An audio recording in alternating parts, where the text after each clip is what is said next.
कंकड़ को भलसे ढाँकी दिया कमे भलसे भाजी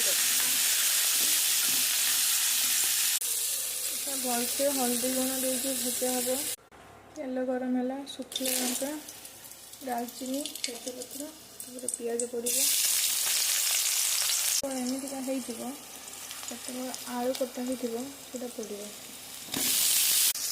आलू और पियाज सिझाई अल्प टे लुण पड़े देखिए ढाँकी देवा।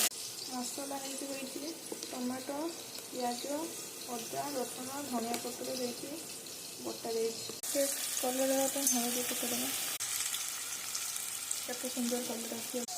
मसला भी होता पकईदेवा या सागे यही टाइम 5 मिनट ऊपर भलसे कषेवा। सब मसला पकईदेवा यहाँ भलसे कष ससटा पड़